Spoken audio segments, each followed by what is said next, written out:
Saya ingin langsung ke Bang Faisal Basri. Bang Faisal Basri, pandangan Anda soal berbagai kontroversi yang menyangkut pasal-pasal yang mengatur perburuhan ini, Bang Faisal. Tadi Pak Menteri itu secara lugas mengatakan undang-undang ini ada karena banyak masalah dengan perizinan daerah. Oleh karena itu ditarik daerah. Kemudian Pak Menteri mengatakan ketenaga kerjaan juga. Tapi dia katakan, oh tidak ada masalah, salah ngomong barangkali. Tapi memang itulah realitasnya. Oleh karena itu, semua harus dilucuti dan diberikan semua kepada pengusaha. Lingkungan juga gitu kan. Lingkungan ini pengganggu. Ya. Tapi pengusaha itu tidak semua setuju dengan ini ya. Pengusaha yang standar lingkungannya tinggi, oke. Nah kemudian, kalau kita ingin investasi demi pekerja, ya, maka hentikan cara-cara Pak Luhut membawa tenaga kerja dari Cina ribuan orang. Pakai visa kunjungan, bukan visa kerja. Negara rugi. Sekarang udah puluhan ribu tenaga kerja China. Dan mau masuk, sekarang mau masuknya dari Manado supaya nggak terlalu ketahuan. Dari Manado mereka charter pesawat ke Morowali. Gitu. Nah hati ini itu yang kita ngeri.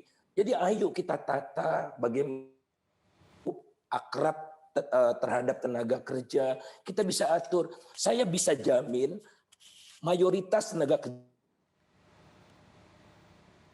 dan SMP, mereka bekerja sebagai tukang kebun, mereka jadi supir demtrak dan sebagainya. Tidak benar bahwa kita tuh bodoh, tidak mampu menutupi ini, tidak benar.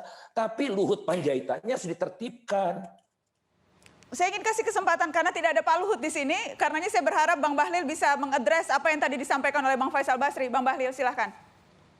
Jadi yang pertama saya ingin mengatakan bahwa Undang-Undang Cipta Lapangan Pekerjaan ini tujuannya adalah bagaimana menciptakan lapangan pekerjaan untuk tenaga kerja dalam negeri, bukan untuk tenaga kerja luar negeri.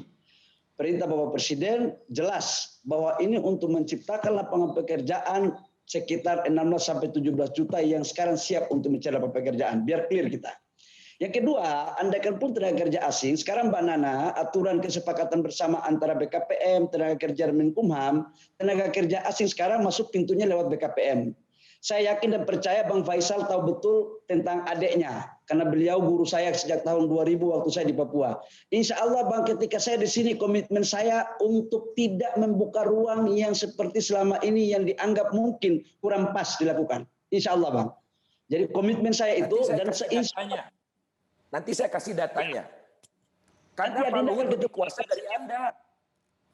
Ya, itu saya pikir nanti saya akan ketemu sendiri antara abang sama adik, nanti sama Bang Faisal. Tapi hari ini saya mau katakan bahwa untuk satu hal ini demikian. Yang kedua Mbak Nana, saya juga ingin katakan bahwa lapangan pekerjaan itu sesungguhnya sekitar 120 juta itu diambil dari sektor UMKM. Kontribusi kita itu 120 juta dari sektor UMKM. Dan UMKM ini adalah memberikan kontribusi 60% dari terhadap PDB kita. Yang kedua, mereka ini 99,7%. Artinya saya ingin katakan begini, UMKM dalam Undang-Undang Omnibus Law ini juga itu memberikan keberpihakan yang sangat luar biasa. Contoh, izin nggak boleh lagi dia mendirikan seperti izin yang dibangun oleh PT. Satu lembar 3 jam selesai Mbak Nana. Yang kedua, dengan Undang-Undang Omnibus Law ini, pemerintah berkewajiban untuk mencarikan pasar, kemudian pembiayaan, dan dia harus melakukan kerjasama dengan investor besar yang datang dari dalam maupun luar negeri. Artinya, ketika kita berbicara tentang UMKM, ini adalah bagian daripada demokrasi ekonomi yang menjadi perintah daripada pasar. Baik, poin itu saya dapat soal UMKM. Bagaimana Undang-Undang Cipta Kerja ini memberikan kemudahan bagi UMKM. Bang Faisal, Anda mau komentar soal itu sebelum saya akan lempar ke Pak Haryadi Sukamdhani. Silakan Bang Faisal, komentari dulu. Saya sangat setuju tentang UMKM itu memang kelihatan pemerintah ingin mempermudah UMKM, mempermudah nelayan untuk ke laut. Saya setuju sepenuhnya. Tidak ada keberatan sama sekali, mendukung penuh. Pak Haryadi Sukamdhani, perdebatan soal Undang-Undang Ketenagakerjaan yang kemudian Undang-Undang Cipta Kerja yang kemudian dinilai ini lebih banyak menguntungkan pengusaha tetapi merugikan buruh. Anda sebagai Ketua Apindo, bagaimana tanggapannya? Menarik ya kita berbicara berdiskusi malam ini seolah-olah yang bermasalah itu adalah di kaitan dengan tenaga kerja yang sudah existing, yang sudah ada di dalam lapangan kerja yang sudah mereka ada di dalamnya. Tapi kita tidak mendiskusikan bagaimana yang saat ini mereka di luar itu. Jadi ini sebetulnya kalau kita mau bicara dalam konteks yang lebih lebih kepentingan masyarakat banyak, kepentingan jangka panjang, kepentingan untuk kita mendapatkan bonus demografi, harusnya kita berpikirnya ke sana gitu. Kita harus melihat, karena kita kan nggak pernah membicarakan bahwa angkatan tenaga kerja kita yang 130 juta orang itu 70 jutanya itu adalah informal. Dan kalau kita lihat dari data BPJS Ketenagakerjaan yang mereka aktif sebagai peserta itu hanya 30 juta, Mbak. Nah, jadi kalau kita mau melihat, harusnya kita melihat dalam konteks yang lebih luas ya.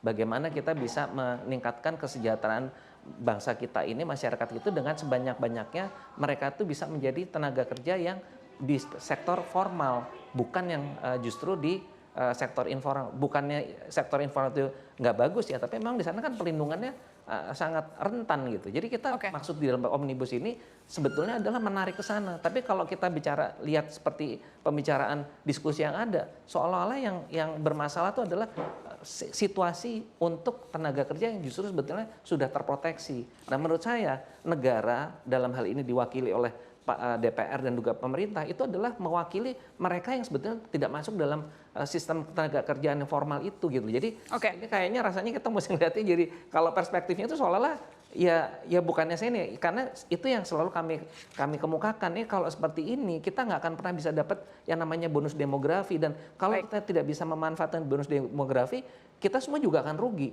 Dunia usaha juga pasti akan rugi. Karena apa? Daya belinya juga tidak akan meningkat gitu. Nah ini kita kok diskusinya nggak ke sana ya gitu loh. Nggak melihat secara realistis yang tadi saya sampaikan.